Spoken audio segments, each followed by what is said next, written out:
नमस्कार, स्वागत है आपका 18 स्वदेश पर। आप देख रहे हैं जो स्टॉक्स और आज बाजार में हम देख रहे हैं कि कमजोर शुरुआत के बाद निचले स्तरों से रिकवरी का दौर हम देख रहे हैं। 18,000 के आसपास आ गया है निफ्टी और हल्की सी कमजोरी रह गई है, 0.25% के आसपास की। निफ्टी की बात करें तो सेंसेक्स से 100 अंक नीचे और निफ्टी बैंक की बात करें तो 245 अंक कमजोर है। निफ्टी बैंक में कमजोरी थोड़ी सी ज्यादा है। हालांकि बाजार अभी संतुलन बनाने की कोशिश कर रहा है। जितने शेयर चढ़ने वाले हैं करीब करीब उतने ही शेयर गिरने वाले हैं, थोड़े से ज्यादा है चढ़ने वाले शेयरों की तादाद। लेकिन अगर हम स्टॉक्स की बात करें तो आज हम देख रहे हैं कि सीमेंट में जिस तरह से प्राइस हाइक आया है अप्रैल 2022 के बाद सबसे बड़ा 15 रुपए प्रति बोरी का, उसके चलते सीमेंट शेयरों में हमें तेजी दिख रही है। अल्ट्राटेक, ग्रासिम 1.5 से 2% के आसपास की तेजी ये दोनों शेयर दिखा रहे हैं और निफ्टी को लीड कर रहे हैं आज ये। एल&टी में है 0.25% के आसपास की तेजी। इसके पीछे बीपीसीएल, कल ये शेयर कमजोर था, निफ्टी का टॉप लूजर था, लेकिन आज यहां पर बाइंग लौटी है। तो ये खरीदारी की साइड वाले। अगर हम गिरने वाले शेयरों की बात करें तो नेस्ले है करीब करीब 2.5% कमजोर। कल नतीजे आए थे, नतीजे ठीक ठाक थे और कल हमने शेयर में तेजी देखी थी, लेकिन आज प्रॉफिट टेकिंग यहां पर आ रही है। इसके अलावा बैंकिंग स्टॉक्स की बात करें तो इंडसइंड बैंक कमजोर है 1.5%, इंश्योरेंस में एसबीआई लाइफ 1.5% कमजोर और अडानी एंटरप्राइजेस कुछ दिनों की लगातार तेजी के बाद आज फिर से थोड़ा सा प्रेशर में आता हुआ। ज्यादा कमजोरी नहीं, 1.5%, लेकिन शेयर नीचे है। आज हफ्ते का आखिरी कारोबारी दिन भी है। सवाल यह है कि आपकी रणनीति बाजार में आज क्या होनी चाहिए दिन के दौरान, ये अपने एक्सपर्ट से समझेंगे और साथ ही आपके जो भी सवाल हैं शेयरों से जुड़े उस पर भी अपने एक्सपर्ट्स के हम व्यू लेंगे। और आज योर स्टॉक्स में आप अपने हम सवाल पूछिए रोज की तरह 9167329108 पर, और फोन कीजिए, एसएमएस कीजिए, व्हाट्सएप के जरिए भी पूछ सकते हो और सोशल मीडिया पर भी है 18 स्वदेश मौजूद। फेसबुक, ट्विटर या फिर इंस्टाग्राम के जरिए भी आप अपनी क्वेरीज हम तक भेज सकते हैं और हम कोशिश करते हैं कि आपके सभी सवालों को शो में हम जरूर शामिल करें। और आज आपके सवालों के जवाब देने के लिए हमारे साथ हैं खास मेहमान 5 पैसा कैपिटल के रुचित जैन और एसबीआई सिक्योरिटीज के सनी अग्रवाल। रुचित और सनी, आप दोनों का बहुत शुक्रिया, स्वागत है 18 स्वदेश पर। सनी, शुरुआत आपसे करना चाहेंगे। आज हम देख रहे हैं कि कमजोर शुरुआत हुई थी लेकिन बाजार में स्ट्रेंथ दिख रही है। हालांकि यहां से बाजार के लिए बड़ी ट्रिगर नहीं है, लेकिन कहीं ना कहीं एफआईआईज की जो बाइंग लौटी है लगातार 5 सत्र से हम देख रहे हैं कि 6,000 करोड़ रुपए के आसपास की बाइंग आ गई है कैश मार्केट में, वो जरूर सपोर्ट देने का काम कर रही है और इसके चलते रिकवरी भी आई है 18,000 के लेवल के आसपास। एक कोशिश है, अटेम्प्ट है टिकने की। सनी, यहां से बाजार आपको कैसा दिख रहा है और किसी को मान लीजिए अगले हफ्ते का व्यू लेना हो या फिर थोड़ा सा लंबा अवधि का नजरिया बनाना हो तो आपके हिसाब से बाजार की चाल यहां से कैसी रहने वाली है? या thank you for having me on the show. Good morning. Basically हमने देखा कि पोस्ट बजट मार्केट काफी रिबाउंड हो गया है, बट हालांकि बहुत सारे पॉजिटिव फैक्टर, अगर मैं थर्ड क्वार्टर के रिजल्ट देखूं और बजट देखूं तो काफी सारे पॉजिटिव फैक्टर पिछले कुछ 2-3 महीने में हुए हैं रिगार्डिंग द मार्केट। तो कहीं ना कहीं हमने देखा है कि इन्फ्लेशन एक फैग एंड पिकआउट के एक सिग्नल दे रहा है। इंटरेस्ट रेट साइकिल भी कहीं ना कहीं एक टॉप आउट होने के एक सिग्नल दिख रहे हैं आगे जाकर के। बजट काफी बेहतरीन रहा है। It is in favour of infrastructure driven, growth driven budget. अगर मैं थर्ड क्वार्टर नंबर्स की बात करूं तो कहीं ना कहीं बैंकिंग सेक्टर, ऑटो सेक्टर, काफी काफी सारे सेक्टरों ने इनलाइन या काफी बेहतरीन नंबर रिपोर्ट किए हैं। तो हमें लगता है कि ये जो जितना भी कंसोलिडेशन का दौर है, ये एक मौका है कि अच्छी कंपनीज को पोर्टफोलियो में एक्यूमुलेट करने का। जैसे फॉर एग्जांपल बैंकिंग हो गया, सर्टन ऑटो कंपनीज हो गई, मारुति, अशोक लेलैंड, इन सब सेक्टरों में कहीं ना कहीं एक मौका है स्टॉक एक्यूमुलेट करने का। और थोड़ा अगर मैं शॉर्ट टर्म नजरिया लू मार्केट में, तो मुझे लगता है कि जिस तरह से एफआई का फ्लो पॉजिटिव हुआ है पिछले कुछ दिनों में, आगे जाके मे बी पोस्ट एक फरवरी की जो मंथली एक्सपायरी रहेगी उसके उसके बाद एक बाजार पॉजिटिव ट्रेंड लेकर के ऊपर की दिशा में चलना चाहिए। ये मेरा व्यू है।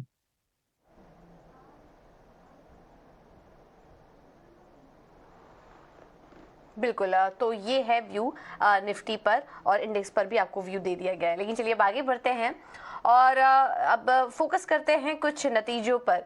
कैस्ट्रॉल इंडिया, इस कंपनी ने अपने नतीजे घोषित किए। स्टॉक आज सपाट ही कारोबार कर रहा है। नतीजों के बारे में बात करें तो कंपनी के मुनाफे में 3% और आय में 5% की बढ़ोतरी देखने को मिली है। नतीजे इस तिमाही कैसे रहे, मैनेजमेंट का क्या कहना है और आगे के लिए वो क्या आउटलुक और गाइडेंस दे रहे हैं, इस पर बातचीत करने के लिए हमारे साथ जुड़ गए हैं कैस्ट्रॉल इंडिया के MD Sandeep Sangwan. Sandeep ji, thank you so much 18 स्वदेश को समय देने के लिए। सबसे पहले तो आपसे जानना चाहेंगे 2023 के लिए ल्यूब्रिकेंट इंडस्ट्री में किस तरह की ग्रोथ आप देख रहे हैं और इस ग्रोथ को देखते हुए Castrol India as a company किस तरीके से परफॉर्म कर सकती है? सबसे पहले मुझे आपके चैनल पर आमंत्रित करने के लिए धन्यवाद। हमारा जो 4Q का रिजल्ट रहा है, ये बहुत ही स्ट्रॉन्ग फाइनेंशियल परफॉर्मेंस रहा है। हमने जो टॉप लाइन है वो 8% ग्रो करी है और हम Jan to December financial year रखते हैं और जैन टू दिसंबर का भी जो हमारा रिजल्ट रहा है वो 477 करोड़ टर्नओवर रहा है, जो कि 14% बढ़ा है और प्रॉफिट बिफोर टैक्स हमारा 6% बढ़ा है। हमने ये साल डिविडेंड भी बढ़ाया है हमारे शेयर होल्डर्स के लिए। सबसे पहले हमने इंटरिम डिविडेंड 3 रुपया दिया था और अभी हमने फाइनल डिविडेंड 3.5 रुपया दिया है, जो शेयर होल्डर मीटिंग में उसका अप्रूवल आएगा। ये अच्छा साल रहा है मेरे हिसाब से। जनवरी से दिसंबर तक का 2022। इस साल में हमें काफी इनपुट कॉस्ट के प्रेशर्स रहे हैं, फॉरेक्स के प्रेशर्स रहे हैं, बट हमने इन सबको ध्यान में रखते हुए और हमारे कस्टमर्स को वैल्यू एड प्रोपोजिशन देते हुए हमने अच्छे नतीजे बताए हैं।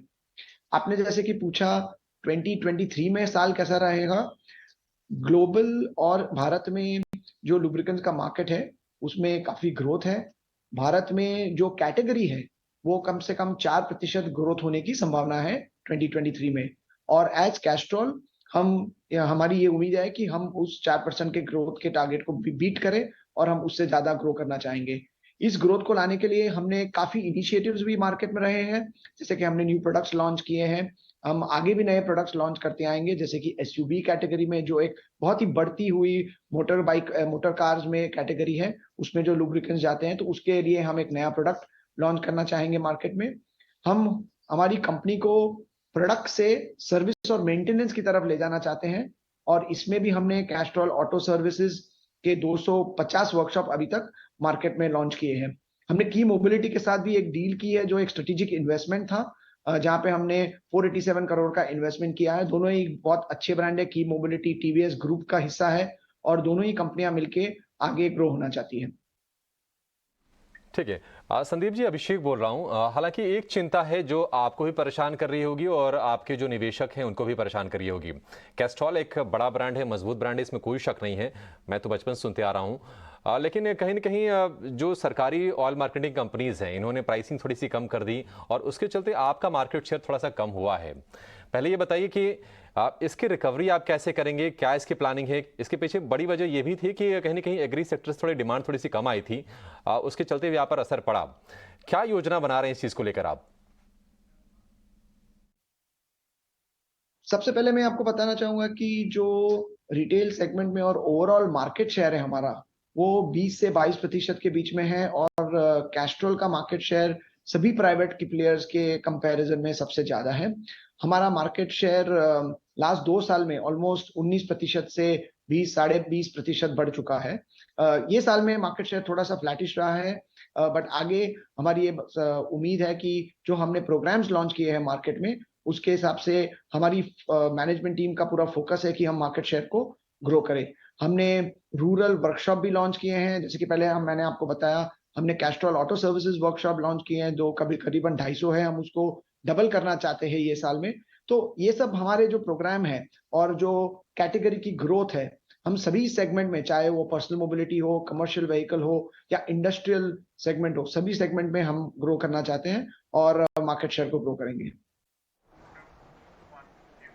ऑलराइट, संदीप जी, बहुत बहुत धन्यवाद आपका समय देने के लिए, नतीजों का विश्लेषण देने के लिए। तो ये कंपनी के ग्रोथ आउटलुक और आने वाले समय में परफॉर्मेंस कैसा रह सकता है इसके बारे में विस्तार से चर्चा करते हुए, कैस्ट्रॉल आज 120 के पास कारोबार कर रहा है, लेकिन सपाटी कारोबार होता हुआ दिखाई दे रहा है स्टॉक में। सनी, कैस्ट्रॉल पर आपकी राय लेना चाहेंगे, कैसी लग रही है आपको ये कंपनी? अगर मौजूदा स्तर पर किसी को एंट्री लेनी होगी तो क्या खरीदारी करने की सलाह देंगे? क्योंकि हमने देखा कि स्टॉक 52 वीक हाई लगाने के बाद हम देख रहे हैं लगातार एक दायरे में फंस चुका है, दायरे में ही कारोबार कर रहा है। तो क्या बड़ी तेजी के लिए यहाँ पर इस वक्त सही लेवल्स हैं एंट्री करने के लिए, या फिर अभी अवॉइड करें कैस्ट्रॉल को?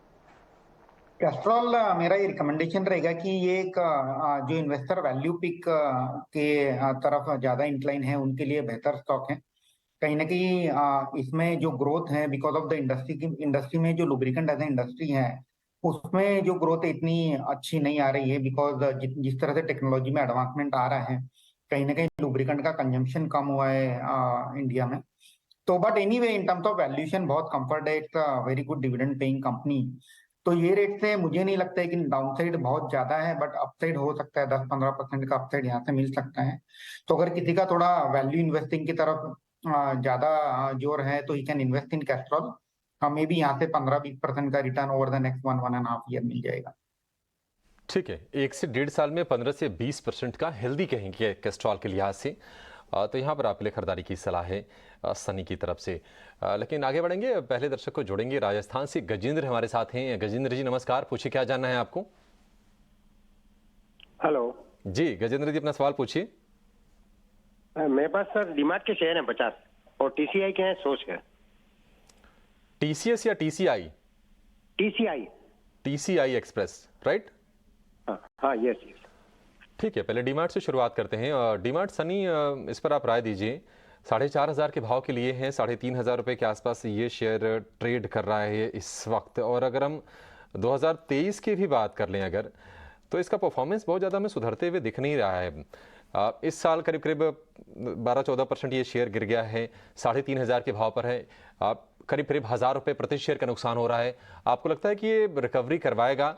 हालांकि वैल्यूएशंस अभी भी इसके काफ़ी ज़्यादा हैं, क्या उम्मीदें हैं आपको? ये अभिषेक जी, आपने बहुत सही कहा कि इसमें डीमार्ट में वैल्यूएशन काफी ऊंचे हैं अभी भी। और अब पिछले कुछ दिनों में हमने ट्रेंड देखा है कि कंपनीज लाइक डीमार्ट, पिडिलाइट, जहाँ थोड़े से नरम नंबर आए हैं, स्ट्रीट के एक्सपेक्टेशन से कम नंबर आने के कारण उसमें कहीं ना कहीं करेक्शन हुआ था। जितने भी high price to earning multiple पे जो कंपनी ट्रेड कर रही है, उसमें करेक्शन हमने देखा था।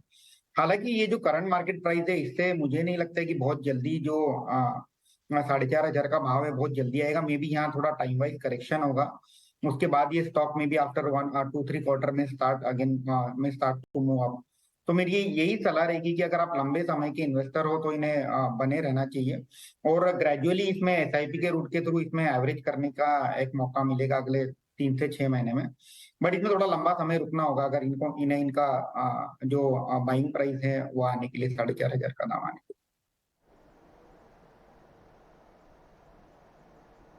ओके ठीक है, तो ये रहा है एवेन्यू सुपरमार्ट्स में आपके लिए। अगला सवाल हमें व्हाट्सएप के जरिए भेजा है अमरावती से संतोष जी ने। इनका सवाल है आईआरसीटीसी पर 15 शेयर्स इन्होंने 300 के भाव पर लिया हुआ था। आईआरसीटीसी जैसा कि हम देख पा रहे हैं 300 यानी काफ़ी पहले की खरीद है इनकी, और उसके बाद स्टॉक चला भी काफ़ी। इनको अच्छा मुनाफा भी हुआ होगा, क्योंकि स्टॉक में हमने 1000 के ऊपर के लेवल्स भी देखे थे आईआरसीटीसी में, लेकिन उसके बाद से स्टॉक लगातार नीचे ही आ रहा है। 650 पर अब आ चुका है, बट इनको अभी भी मुनाफा हो रहा है क्योंकि शेयरों की संख्या भी काफ़ी अच्छी है, इस वजह से मुनाफा भी अच्छा खासा हो रहा है। हालांकि कुछ मुनाफा इनका वाइप आउट भी हुआ है। आईआरसीटीसी पर रुचित आप क्या राय देंगे? रुचित भी हमारे साथ जुड़ चुके हैं। थैंक यू सो मच इचिना स्वदेश को समय देने के लिए। रुचित, अपना आईआरसीटीसी पर राय दीजिए। मुनाफे में है अभी भी, लेकिन काफ़ी कुछ मुनाफा इनका वाइप आउट भी हो चुका है। तो अभी क्या करना चाहिए? बुक करके निकल जाएं या और तेजी के लिए बने रह सकते हैं? और अगर बने रहना है तो इनको स्टॉप लॉस भी सुझाइए। बिल्कुल, very good morning first of all. Definitely I think no ये स्टॉक में इनके बाइंग लेवल्स काफी अच्छे हैं, इसके लिए इनके पास मार्जिन ऑफ सेफ्टी काफी है। बट नो 750 740 वो एक अच्छा रेंज था प्रॉफिट बुकिंग के लिए स्टॉक में। अभी हमें लग रहा है कि शॉर्ट टर्म में शायद प्राइस वाइज करेक्शन स्टॉक में हो चुका है, लेकिन अब टाइम वाइज करेक्टिव फेज इस स्टॉक में चल रहा है, क्योंकि अब लास्ट 1.5-2 महीने से देखेंगे तो 650 के आसपास जब भी स्टॉक आ रहा है 650 660 की रेंज में, तो वहां पे फिर से सेलिंग प्रेशर मिल रहे हैं। नीचे 610 600 की रेंज में फिर से बाइंग आ रही है, तो यहाँ पे एक ब्रॉड रेंज स्टॉक ने बना दिया, और ये time wise correction short to medium term में और कंटिन्यू रह सकता है। बट क्योंकि इनके ये लॉन्ग टर्म इन्वेस्टर है, इनके खरीदारी के भाव से ही पता चल रहा है, तो मेरे हिसाब से क्योंकि टाइम वाइज करेक्शन हो प्राइस वाइज करेक्शन हो चुका है, तो अब मैं इनको स्टॉक के होल्ड करने की सलाह दूंगा 600 के नीचे स्टॉप लॉस लगा के। और जब भी अप मूव में फिर से ये स्टॉक जब भी ब्रेकआउट आता है ये कंसोलिडेशन फेज से, और स्टॉक अगर 710 720 की रेंज में आता है, तो वहां पे फिर से एक बार अपने पोजीशंस को रिव्यू कीजिएगा। ठीक है, आईआरसीटीसी पर रुचित का ये व्यू। कर्नाटक से राजेश हमारे साथ हैं। राजेश जी नमस्कार सर, पूछिए क्या जानना है आपको? सर 5200 पे मैंने डिक्सन लिया था सर। 5200 पे? और मैंने उसका एवरेज करते करते 4900 मेरा शेयर प्राइस हो गया सर। मेरा 600 क्वांटिटी है सर टोटल डिक्सन में। 4,900 का औसत भाव है डिक्सन टेक्नोलॉजीज में, 600 शेयर हैं। सनी, जी सर। आपसे जानना चाहेंगे, देखिए डिक्सन टेक में वैल्यूएशंस बहुत ज़्यादा हो गए थे, बहुत ज़्यादा हो गए थे। लगातार ये जी शेयर सर। चढ़ा था, पीएलआई स्कीम का बूस्ट मिला था, और हमने देखा था कि जो भाव बता रहे हैं 5,000 से ऊपर के भाव पर लिया, एवरेज करते करते 4,900 पर लिया, लेकिन अब वहाँ सस्टेन करना भी नहीं था और शेयर ने किया भी नहीं। वैल्यूएशन करेक्शन हुआ इसमें।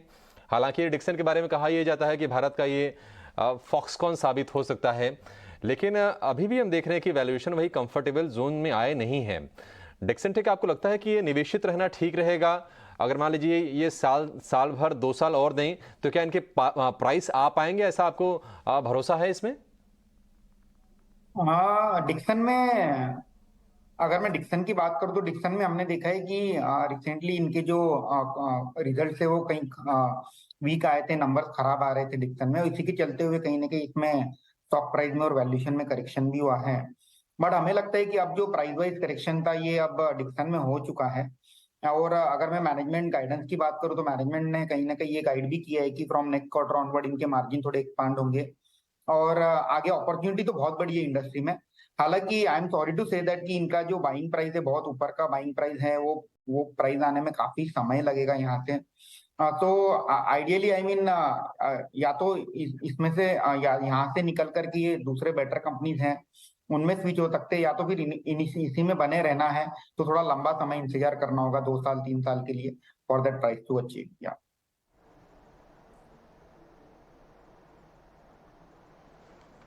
ओके, ठीक है। तो ये रहा डिक्सन टेक पर आपके लिए। अब अगला सवाल आया है हमें फेसबुक पर मेघना जी का, और इनका सवाल है जेएसपीएल पर 200 शेयर्स 165 के भाव पर इन्होंने लिया हुआ है, और काफ़ी अच्छे लेवल पर इन्होंने एंट्री की है। बात नहीं हो पाएगी क्योंकि सोशल मीडिया के ज़रिए क्वेरी आई है, तो कब की खरीद है ये तो नहीं पता चल पाया, लेकिन काफ़ी अच्छे समय पर लिया था इन्होंने, और उसके बाद स्टॉक में लगातार एक तेज़ी बन रही है, और इस वक्त भी देखिए 590 के आसपास स्टॉक कारोबार कर रहा है जीएसपीएल का। और पिछले 1 महीने का भी अगर हम, वैसे तो दायरे में ही कारोबार कर रहे हैं, लेकिन पिछले 6 महीने का हम ट्रेंड देखेंगे तो करीब करीब 180 अंकों की तेज़ी, करीब करीब 45% की तेज़ी इस स्टॉक में देखने को मिली है। तो काफ़ी अच्छा मुनाफा हो रहा है इनको इस वक्त जिंदाल स्टील में। रुचित, आपसे राय लेना चाहेंगे, कैसी लग रही है आपको ये कंपनी, और तेज़ी के लिए क्या बने रहने की राय देंगे या फिर प्रॉफिट बुक कर ले? जी, फर्स्ट ऑफ ऑल उनको कॉन्ग्रेचुलेट करना चाहूंगा कि इतना पेशेंस रखा है और इतने अच्छे रिटर्न्स उनको बन रहे हैं। But yes, no metal space में आई थिंक अभी भी उनको ये बने रहने की सलाह रहेगी। प्राइमरली जब हम देखते हैं कि डॉलर इंडेक्स और मेटल स्टॉक्स का एक इनवर्स कोरिलेशन है, और जब जब डॉलर इंडेक्स के अपट्रेंड में होता है तब वो फेज रहता है जहाँ पे मेटल्स में रिस्क काफी ज्यादा बढ़ जाता है। बट ऑफ लेट हमने देखा है कि 114 116 के आसपास यूएस डॉलर इंडेक्स जाके वहां से हमने एक अच्छा खासा करेक्शन देखा है, ऑलमोस्ट 100 के लेवल्स तक आया और अब छोटा सा पुल बैक मूव हुआ है। बट यहाँ पे अभी फिलहाल कोई संकेत नहीं कि डॉलर इंडेक्स में कोई सिग्निफिकेंट बड़ी तेजी अब यहाँ से इमीडिएटली शॉर्ट टर्म में बनेगी। सो आई थिंक जब तक ये डॉलर इंडेक्स डाउन मूव में कंटिन्यूड है तब तक आपको मेटल्स में ज्यादा रिस्क नहीं है। पोजिशनली मैं चार्ट स्ट्रक्चर देखूं तो 550 के आसपास काफी अच्छा सपोर्ट जिंदाल स्टील में बना हुआ है। सो मे बी 540 के नीचे एक स्टॉप लॉस रख के इनकी पोजिशंस में और थोड़ा मीडियम टर्म पर्सपेक्टिव से होल्ड कर सकते हैं। ठीक है, तो अभी भी होल्ड कर सकते हैं। और मेघना जी को तो कॉन्ग्रेचुलेट करना होगा क्योंकि इनका दूसरा स्टॉक सिलेक्शन जो है वो भी बहुत अच्छा है। टाटा कंज्यूमर भी इन्होंने 345 के लेवल पर एंट्री की थी, 100 शेयर्स इन्होंने लिए थे, और दोनों ही स्टॉक में मुझे लग रहा है कि ज़्यादा समय इनको नहीं देना पड़ा, 2-3 साल होल्ड किया, और देखिए शानदार लेवल्स पे आ चुके हैं दोनों ही कंपनियां। टाटा कंज्यूमर में भी काफ़ी अच्छा मुनाफा इनको हो रहा है, 740 के पास स्टॉक इस वक्त कारोबार कर रहा है। तो दोनों स्टॉक सिलेक्शंस अच्छे हैं, अच्छे समय पे एंट्री ली, और क्लियरली इसका फ़ायदा भी इनको हो रहा है। टाटा कंज्यूमर पर सनी आपसे समझना चाहेंगे, ये कंपनी कैसी लग रही है आपको? अगर अभी भी इनको होल्ड करना है तो क्या बने रहने की राय देंगे?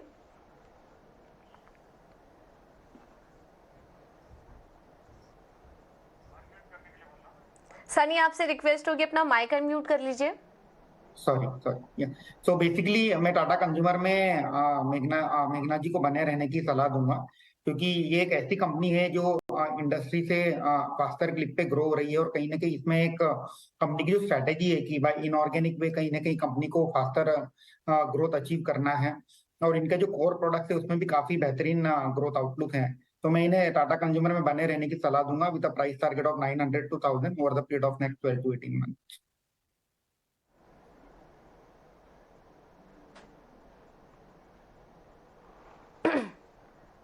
ओके ठीक है, तो ये रहा टाटा कंज्यूमर और जीएसपीएल दोनों पे के लिए आपके लिए। और एक और खास पेशकश हम आपके लिए लेकर आए हैं। आज से हम बात करेंगे मार्केट गपशप के बारे में। हर हफ्ते इस सेगमेंट पे हम बाजार से जुड़े जो अहम मुद्दे हैं उस पर हल्के फुल्के अंदाज में और आसान भाषा में चर्चा करेंगे। और आज फोकस में है सीमेंट सेक्टर। सीमेंट सेक्टर का पूरा विश्लेषण के लिए चलते हैं अभिषेक और सौमित के पास। अभिषेक, ओवर टू यू।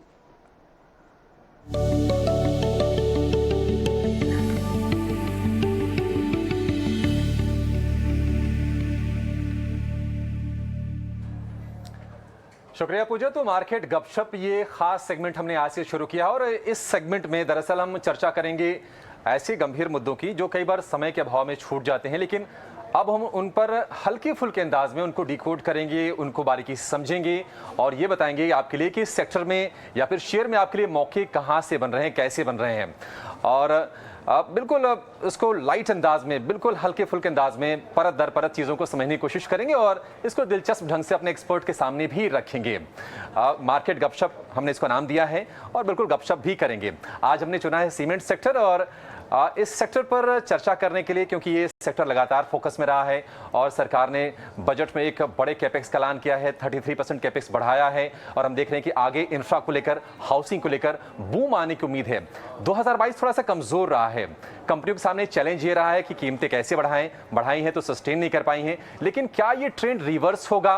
हम देख रहे हैं कि एनर्जी प्राइसेस भी थोड़े से अब सॉफ्ट हो रहे हैं, तो क्या सेंटिमेंट जो है अब मजबूत हो रहे हैं सीमेंट सेक्टर के लिए? इस पर ही चर्चा करेंगे। और आज ये चर्चा करने के लिए हमारे साथ जुड़ गए हैं हमारे सहयोगी सौमित सरकार। सौमित, एक बहुत इंटरेस्टिंग डेटा मैंने कहीं पढ़ा कि 1 किलो सीमेंट जब बनाते हैं ना तो उसके लिए आधा किलो कोयला खर्च होता है। शायद इसी कारण कॉस्ट काफ़ी ज़्यादा थे। पहले अगर आपको याद होगा यूएस में भी देखी होगी, हमने काफ़ी टाइम ये डिस्कस किया था कि कोयले के प्राइसेस काफ़ी बढ़ रहे हैं और इसी कारण जो रॉ मटेरियल प्राइसेस थे सीमेंट कंपनीज के लिए वो भी काफ़ी हाई होने के कारण एक मार्जिन्स पे एक नेगेटिव इम्पैक्ट देखने को मिला था। और ये भी एक कारण था कि सीमेंट कंपनीज की जो मार्जिन्स थी वो काफ़ी वीक आ रही थी और शेयर प्राइजेस में भी वीकनेस होने के पीछे ये एक कारण रहा था पहले सीमेंट कंपनीज के लिए। तो सौमित, ये बताइए कि जो प्रॉब्लम अभी तक रही है 2022 में, इसके पीछे क्या बड़ी वजह जो रही है? जो रॉ मटेरियल की जो प्राइसेस रही वो हाई रही हैं, गैस की प्राइसेस हम हाई देखी यूरोप में, वहाँ से थोड़े टेंशन एस्केलेट हुई, फिर कोयले की प्राइसेस ऊपर गई, यही मेन रीज़न रहा है?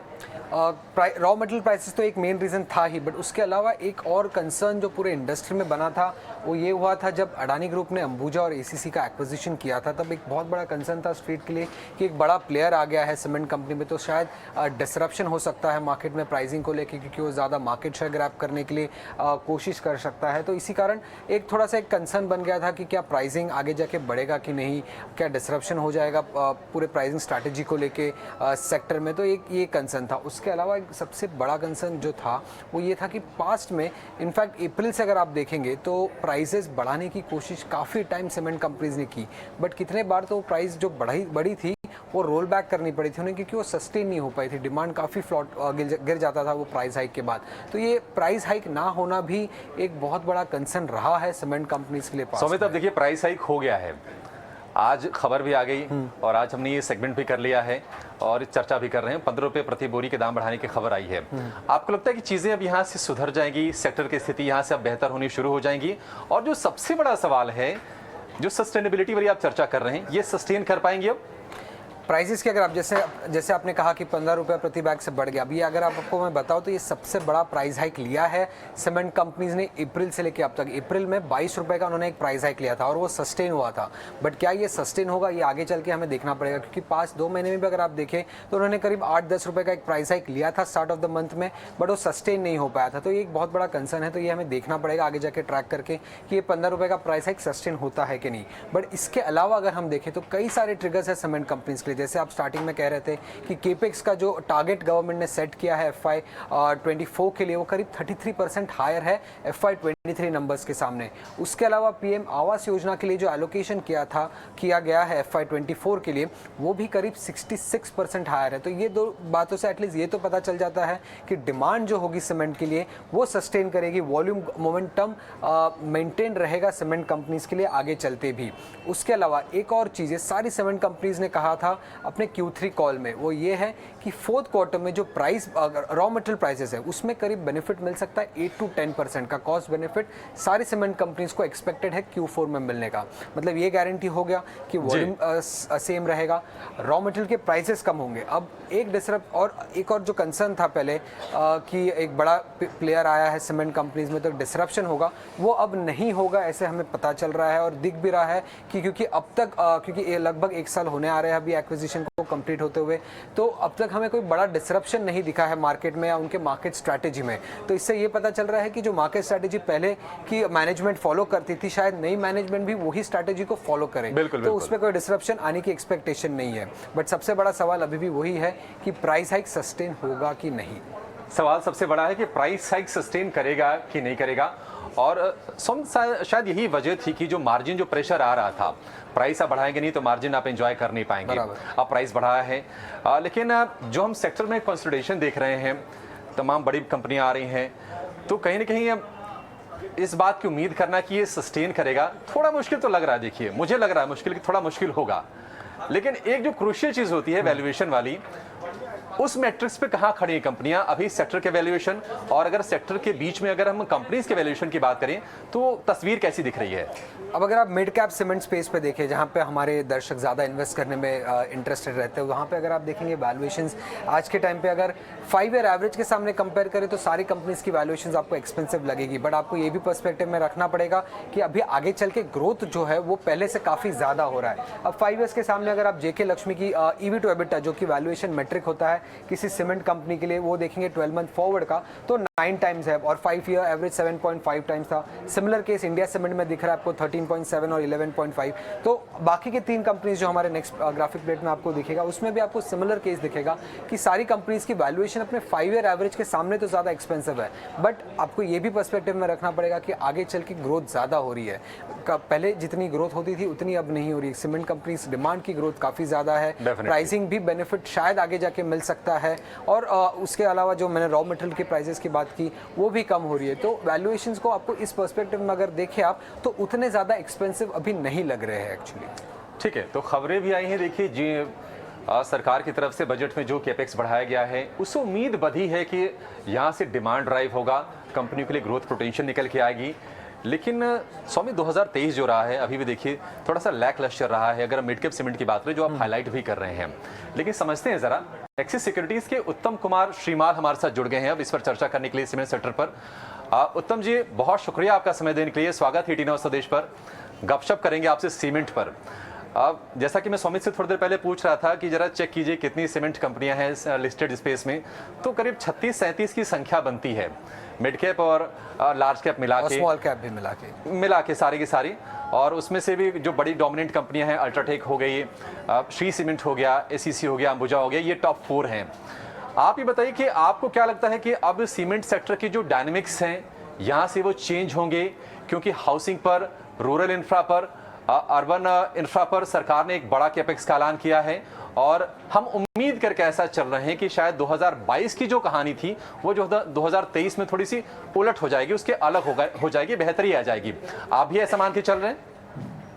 हाँ सर, हमें भी ऐसा लग रहा है कि सीमेंट डिमांड अच्छी है, और जिस तरह से गवर्नमेंट ने इस बार जो कैपेक्स बढ़ाई है इंफ्रा में, प्लस जो अपना पीएम आवास योजना है, तो इन सब के कैपेक्स को देखते हुए डिमांड ग्रोथ अच्छी होनी चाहिए। हमको ऐसा लग रहा है कि आने वाले समय में 2023-24 में और 24-25 में कम से कम जो सीमेंट डिमांड है वो 8 से 9% की होनी चाहिए। और डिमांड अच्छी रहेगी तो इसका फायदा चाहे वो मिड कैप हो, स्मॉल कैप हो या लार्ज कैप हो, सबको बेनिफिट मिलेगा। प्लस दूसरा आपको ये भी देखना चाहिए कि अभी जैसे आपने बताया कि सीमेंट प्राइसेस बढ़ी है, तो वो एक अच्छा संकेत है इंडस्ट्री के लिए। और इसको दो तरह से देख सकते हैं अपन। पहले ये हो रहा था कि सीमेंट प्राइसेस नहीं बढ़ रही थी, तो वो एक नेगेटिव था, लेकिन पॉजिटिव ये था सर कि सीमेंट प्राइसेस गिरी भी नहीं थी, और आज सीमेंट प्राइसेस बढ़ी है तो वो एक अच्छा संकेत है पूरी इंडस्ट्री के लिए। प्लस दूसरा डिमांड अच्छा है, और डिमांड अच्छा होने की वजह से और हम ये भी जानते हैं कि चौथा क्वार्टर और जो पहला क्वार्टर होता है फाइनेंशियल ईयर का, वो सीमेंट कंपनियों के लिए हमेशा अच्छा रहा है, क्योंकि नॉर्मली क्या होता है कि इन 2 क्वार्टर में ही कम से कम 50 से 60% का सीमेंट की बिक्री होती है। तो मेरे हिसाब से आगे आने वाला समय सेक्टर के लिए अच्छा है। कंसोलिडेशन वाली जो बात है वो अब उतनी दिख नहीं रही है। Mid cap, small cap, large cap सभी अपने अपनी जगह पे काम कर रही हैं, और कंपनियां भी अपनी कैपेसिटी बढ़ा रही है, कैपेक्स भी काफी हो रहा है, सभी बड़ी कंपनियां, छोटी कंपनियां सब अपनी कैपेसिटी बढ़ा रही है। और दूसरी चीज ये भी है कि सभी अपने इंटरनल लीवर्स, जो ऑपरेटिंग इफिशिएंसी होती है, उस पर भी अच्छा काम किया है, चाहे वो छोटी कंपनी हो या बड़ी कंपनी हो। तो मेरे हिसाब से आने वाला समय सीमेंट सेक्टर के लिए मुझे कम से कम तो अच्छा दिखाई पड़ता है। उत्तम जी, जैसे कि हम भी कह रहे थे और आपने भी कंफर्म किया कि प्राइस हाइक हुआ है मार्केट में, बट क्या आपको लगता है ये आगे चल के सस्टेन हो सकता है? और दूसरा एक और चीज़ मुझे आपको पूछना था कि जैसे आप कह रहे थे कि काफ़ी कंपनीज काफ़ी केपेक्स कर रही है आगे चल के, तो आपको लगता है कि ओवर सप्लाई हो सकता है मार्केट में आगे चल के? सर देखिए, 2023-24 मतलब अगले साल जो है, अगले साल हम जो हमारा एस्टिमेट है उसके हिसाब से जो सप्लाई आ रही है, सप्लाई आएगी सर 5-6% CAGR के हिसाब से, और जो डिमांड है वो 7-8% के हिसाब से ग्रो करेगी। तो अगले साल तो हमको कोई ऐसा कुछ दिख नहीं रहा है कि सप्लाई ज्यादा होगी और डिमांड कम होगा। और प्री इलेक्शन ईयर में नॉर्मली सीमेंट कंजम्पशन काफी ज्यादा होता है, तो अगले साल तो हमको ऐसा कुछ दिख नहीं रहा है। हाँ, 2025 में थोड़ा बहुत डिमांड सप्लाई मिसमैच हो सकती है, लेकिन बहुत ज्यादा मिसमैच होता हुआ दिख नहीं रहा है, क्योंकि हमको ऐसा लग रहा है कि आने वाले 2 साल में सीमेंट का जो डिमांड है वो 7 से 8% कैगार के हिसाब से बढ़ना चाहिए। उत्तम जी, एक बहुत ही क्रूशियल सवाल है, और जो हमारे दर्शक हैं, जो निवेशक हैं सीमेंट के, उनके मन में भी जरूर आ रहा होगा। आप देखिए, 50,000 करोड़ रुपए के आसपास की सेल्स अकेले क्लॉक करता है अल्ट्राटेक सीमेंट, और हम देख रहे हैं कि जो बड़ी कंपनियां हैं वो लगातार अब एक्सपेंशन पे जोर दे रही हैं, क्षमता अपने लगातार विस्तार कर रही हैं। तो अगर किसी को चुनना हो, छोटी कंपनियां ढेर सारी हैं, मिड कैप में बहुत सारी कंपनियां हैं, एक तरफ बड़ी कंपनियां हैं, और बड़ी कंपनियों को हमेशा एडवांटेज होता है कि अगर वो केपेक्स कर रही हैं, अगर अपना बढ़ा रही हैं। तो ये बताइए कि आपको क्या पसंद आ रहा है? आप मिड कैप में कोई कंपनी आपको पसंद है, या फिर लार्ज कैप में जो बड़े नाम हैं, UltraTech, ACC, Ambuja, Shri cement या फिर नोवोको विस्तास, ये कुछ बड़े नाम हैं, इनके साथ आप जाना चाहेंगे? सर लार्ज कैप में जो हमारी पसंद है वो है सर डालमिया भारत, और मिड कैप में जो हमारी पसंद है वो जेके लक्ष्मी सीमेंट है। तो डालमिया भारत के सर अभी उसमें कैपेसिटी एक्सपेंशन काफी हो रही है। अगले साल कंपनी की जो कैपेसिटी है वो 57 मिलियन टन हो जाएगी, क्योंकि अभी कंपनी ने इसको भी एक्वायर किया है, जेपी एसोसिएट को कल ही CCI ने नोट दिया है, जिसमें कैपेसिटी उसकी और बढ़ेगी, प्लस जो एक्सपेंशन उसका ऑलरेडी चल रहा है। तो और कंपनी का जो मार्केट पोजीशन है ईस्ट में और साउथ में वो काफी स्ट्रांग है, प्लस मुरली इंडस्ट्री जो वेस्ट में है, वहां भी कंपनी ने पिछले साल कैपेसिटी एक्सपेंशन करके वहां भी काम चालू कर दिया है। तो आने वाले समय में हमको ऐसा लगता है सर कि लार्ज कैप में डालमिया भारत एक ऐसी कंपनी है जो अच्छी है, उसका वैल्यूएशन भी अगर आज के डेट में आप देखें तो 100 से 105 EV अगर आप अपन USD डॉलर के हिसाब से कंपेयर करते हैं तो 100 से 105 डॉलर के बीच में है। तो वो कंपेयर, और इसको अगर हम दूसरी बड़ी कंपनियों से कंपेयर करते हैं तो उस कंपैरिजन में ये सस्ता है, और ग्रोथ अच्छी दिख रही है, सीमेंट का डिमांड अच्छा है, कैपेसिटी एक्सपेंशन है। तो मेरे हिसाब से डालमिया भारत लार्ज कैप में हमें अच्छा लगता है। मिड कैप में हमको जेके लक्ष्मी सीमेंट काफी अच्छा लगता है, वैल्यूएशन अच्छा है। आज के डेट में भी आप देखें तो FY25 पे अगर कंपनी को देखें तो $70 के आसपास ट्रेड हो रही है, जो नॉर्मली हम ये मान के चलते हैं कि रिप्लेसमेंट कॉस्ट $100-120 का होता है, तो उससे काफी नीचे है। कंपनी ऑपरेटिंग इफिशिएंसी पे काफी काम कर रही है, वो अपनी कैपेसिटी एक्सपेंशन भी चल रही है। उसकी UCWL उदयपुर सीमेंट कंपनी के अंदर 2 मिलियन टन 2.5 मिलियन टन से कैपेसिटी भी बढ़ा रही है। इंटरनल लीवर्स काफी अच्छे उस पर काम कर रहे हैं, वो जियो मिक्स बढ़ाने की कोशिश कर रहे हैं, ब्लेंडेड सीमेंट का सेल बढ़ाने की कोशिश कर रहे हैं, प्रीमियम सीमेंट का सेल बढ़ाने की कोशिश कर रहे हैं। तो इस तरह से काफी काम कंपनी के अंदर हो रहा है, जिसका जो बेनिफिट है वो आगे आने वाले समय में हमको दिखाई देगा। तो ये 2 कंपनियां हैं लार्ज कैप में डालमिया भारत, और मिड कैप में जेके लक्ष्मी सीमेंट, जो हमें अच्छा लगता है। ठीक है, तो सीमेंट में जान है, एक टैगलाइन भी है सुमित, आपको याद होगी तो। एग्जैक्टली। कंपनी मुझे याद नहीं आ रही, आपको कंपनी याद है? अल्ट्राटेक या अंबुजा था शायद। ठीक है, तो सीमेंट में जान है, लेकिन उत्तम कुमार श्रीमाल जी हमारे जो एक्सपर्ट हैं उनके हिसाब से जो सर्वोत्तम कंपनी है वो है डालमिया भारत, अगर हम लार्ज कैप की बात करें तो, और मिड कैप स्पेस में जेके लक्ष्मी सीमेंट। ये 2 पिक्स निकल के आई। गपशप करते करते 2 बढ़िया स्टॉक्स हमने खोज भी लिए और सेक्टर की चर्चा भी कर ली मार्केट गपशप में। ऐसे ही तमाम मुद्दों पर हम आगे भी गपशप करेंगे और आपके लिए सेक्टर एनालिसिस, बाजार का विश्लेषण और ऐसे तमाम इश्यूज पर जो भारी भरकम होते हैं, कई बार हमारे पास समय की कमी होती है, हम नहीं चर्चा कर पाते हैं, इस सेगमेंट पर सर हम चर्चा जरूर करेंगे। आज के लिए फिलहाल इतना ही। आप देखते रहिए टीना स्वदेश। नमस्कार।